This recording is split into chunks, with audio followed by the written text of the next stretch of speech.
Welcome back, dear students. In previous video we discussed about agro-based industries.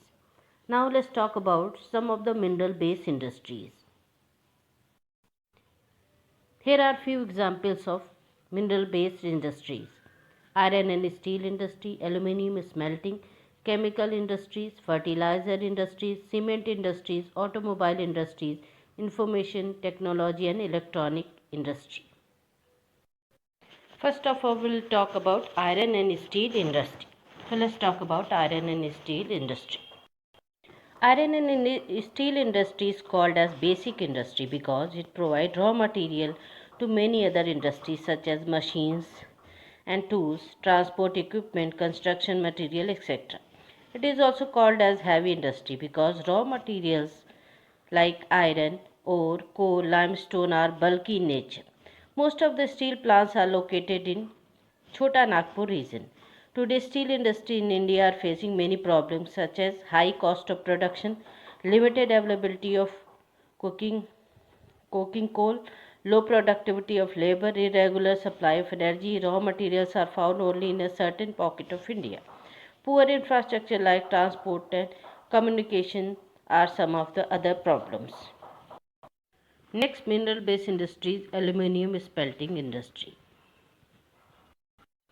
Aluminium refining industry is the second most important metallurgical industry in India. It is light, resistant to corrosion, a good conductor of heat, malleable and becomes strong when it mixes with other metals. It is used to manufacture aircraft utensils and wires. It has gained popularity as a substitute of steel, copper, zinc and lead in a number of industries.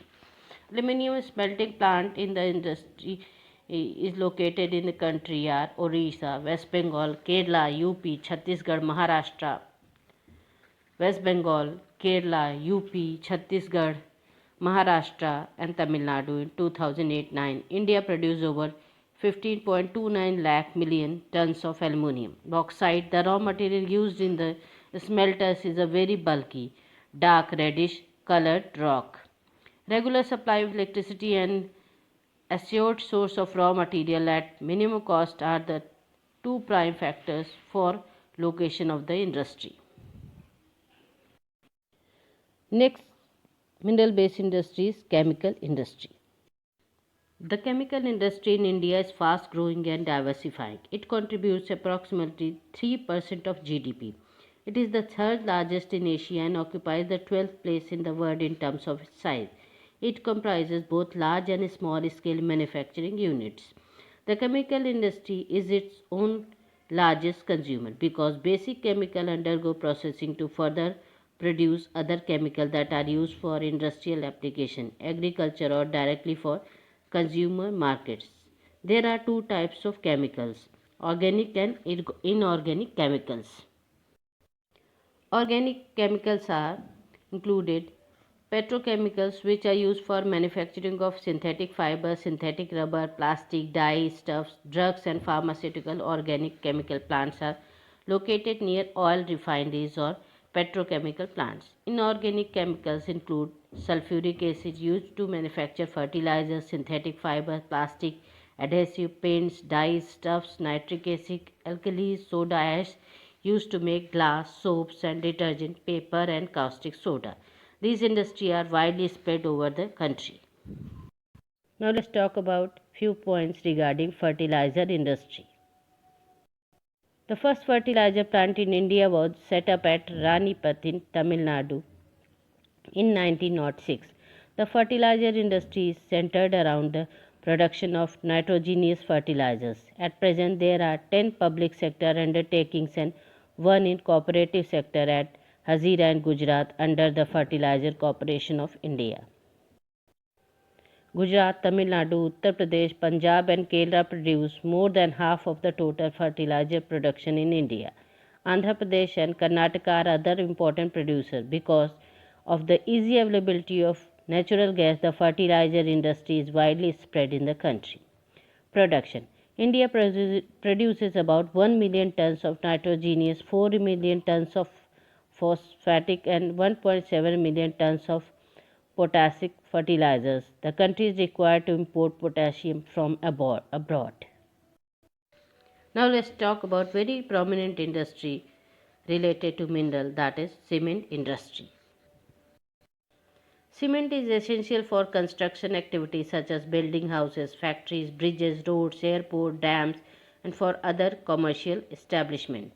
This industry requires bulky and heavy raw materials like limestone, silica, alumina, and gypsum.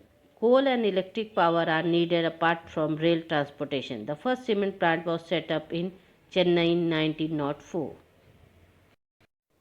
Now let's talk about another industry, automobile industry.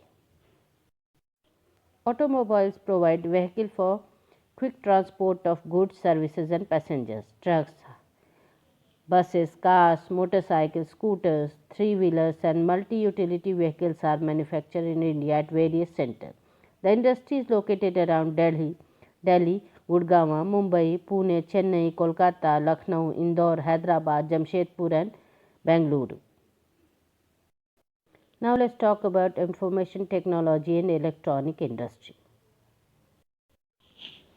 The electronic industry covers a wide range of products from transistors, sets to television, telephones, cellular telecom, pagers, telephone exchange, radars, computers, and many other equipments required by the telecommunication industry.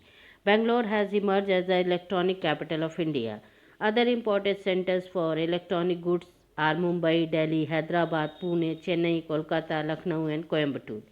By 2010-11, software technology parks of India have come across 46 locations at different centers of India. A major impact of this industry has been on employment generation.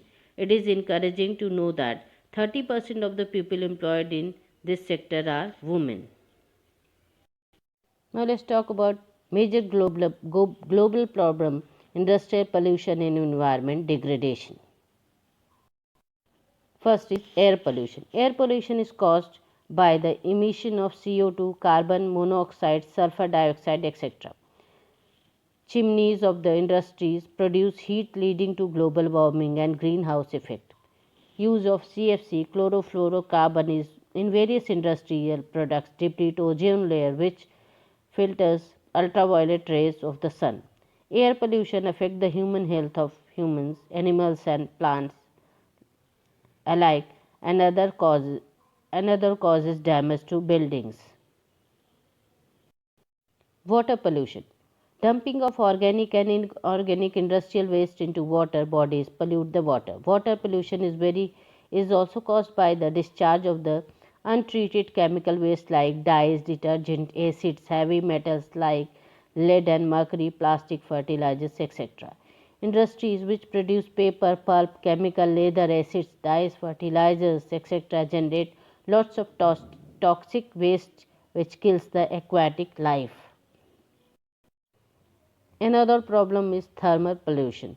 Thermal pollution of water occurs when hot water from factories and thermal plants is drained into river and ponds before cooling.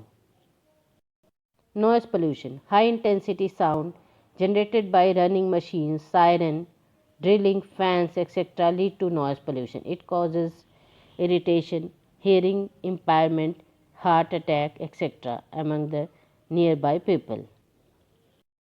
Here are some remedies by which we can control the environmental degradation. Minimum use of water for processing by reusing and recycling it in two or more successive stages. Harvesting of rainwater to meet water requirements. Treating hot water and effluents before releasing them in rivers and ponds. Treatment of industrial effluent can be done in three phases. Primary treatment by mechanical means. This involves screening, grinding, flocating and sedimentation. Secondary treatment by biological process. Tertiary treatment by biological, chemical and physical processes. This involves recycling of wastewater. Noise absorbing material may be used. Dear students, here we have completed the chapter. Just go through the video and revise the chapter and write down the answers of the questions given in your textbook exercise. Thank you.